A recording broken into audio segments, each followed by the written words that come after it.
ધાનપુર તાલુકાના સુરપુરથી અંબાજીના 70 ભક્તોનો સંઘ પગપાળા યાત્રાનો તાલુકા સભ્ય ખુમાનસિંહ તડવીએ રથ ખેંચી શુભારંભ કરાવ્યો। ધાનપુર તાલુકાના સુરપુર ગામેથી 70થી વધુ યુવાનો રથ સાથે પગપાળા યાત્રા આજરોજ ભાદરવી પૂનમ ભરવા રવાના થયા।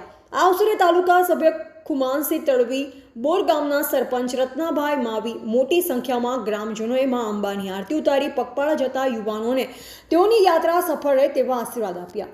બોર માંડવ સુરપુરથી દર વર્ષની જેમ આ વર્ષે પણ આજુબાજુ ગામોના યુવાનો ભાદરવી પૂનમ ભરવા માટે 200 કિલોમીટર પગપાળા ચાલી મા અંબાના મંદિરે ધ્વજારોહણ કરશે।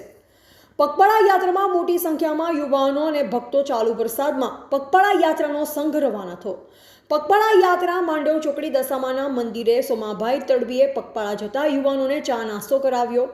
જય મહાકાળી ગ્રુપ સુરપુરના આયોજકો નગરભાઈ મંડોળ, કાળુભાઈ મંડોળ, નરેશભાઈ રાઠોડ, કનેશભાઈ માવી દ્વારા દર વર્ષની જેમ આ વર્ષે મા અંબાના મંદિરે ધજા ચડાવવા માટે 51 ગજની ધજા સાથે આજે સવારે સુરપુર ગામેથી બોલ માડી અંબે, જય જય અંબેના નારા સાથે મા અંબેના ભક્તોનો પગપાળા યાત્રાનો સંઘ રવાના થયો। ધાનપુર તાલુકાના સુરપુરથી પગપાળા સંઘ દેવગઢ બારિયા તાલુકાના પીપલોદ ટોલ નાકા પર રાત્રિ રોકાણ કરી સવારે 4 વાગે રવાના થશે તેમ પગપાળા સંઘના આયોજક કનેશભાઈ નરેશભાઈ નંગરભાઈએ જણાવ્યું। વધુમાં જણાવ્યું કે 5 દિવસ રથ સાથે પગપાળા ચાલી અંબાજી મંદિરે ધ્વજારોહણ કરાશે। મા અંબેની રાખેલી માનતા પૂરી કરાશે। ભાદરવી પૂનમ ભરવા માટે દાહોદ જિલ્લામાંથી હજારોની સંખ્યામાં પગપાળા યાત્રામાં લોકો જઈ રહ્યા છે। રિપોર્ટર રમેશ ગમા, દાહોદ જિલ્લા બ્યુરો ચીફ। આજરોજ ધાનપુર તાલુકાના સુરપુર ગામેથી જે અંબાજી પગપાળા જતા માઈ ભક્તો અહીંયા જે ધજા ચડાવી રહ્યા છે, ત્યારે ધાનપુર તાલુકાના સુરપુર ગામેથી જે ચામુંડા માતાના મંદિરેથી જવા માટે પગપાળા જઈ રહ્યા છે, ત્યારે એમને મા અંબાના આશીર્વાદ મળે એવી શુભકામનાઓ અમારા JB ગુજરાત ન્યૂઝ તરફથી પાઠવવામાં આવે છે। આજે ભાદરવી સુદ પાસમ સુરપુર ભૂતપુર બોધ પંચાયત તે પગપાળા યાત્રાઓ અંબાજી જવા માટે રવાના થાય છે।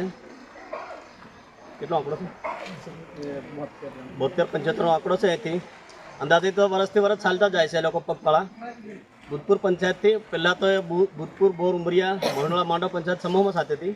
આ વખતે ફક્ત માંડવ, મોહનોળા, બોર, ભૂતપુર પંચાયત તરફથી અને હું હાલ તાલુકા સભ્ય તરફથી માંડવ, મોહનોળા, બોર, ભૂતપુર, ઉમરિયા તમામ યાત્રાઓને મારા શબ્દથી, મારી વાણીથી એમને હાર્દિક સ્વાગત કરું છું।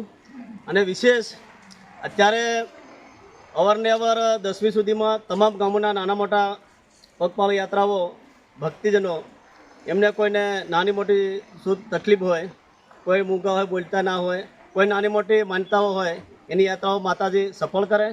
અને હું મારા હાથે અહીંથી પગપાળા યાત્રાઓ મારા સંઘ મિત્રોને મારી નમ્ર વિનંતી કે રસ્તાની અંદર કંઈ બી નાનો મોટો ગડબડ હોય તો થોડા સાચવીને જાય, અને કોઈ બી નાની મોટી તકલીફ પડે તો અમને એકબીજાને સાથ આકા કરે। અમે રાતે 12 વાગે તૈયાર છે, અમે મદદ કરીએ છીએ। અને યાત્રાઓને કહીએ કે કોઈ તકલીફ રસ્તાની અંદર હોય, આ નાના મોટા બનાવો માતાજીના આશીર્વાદથી નહીં બની શકે એવી હું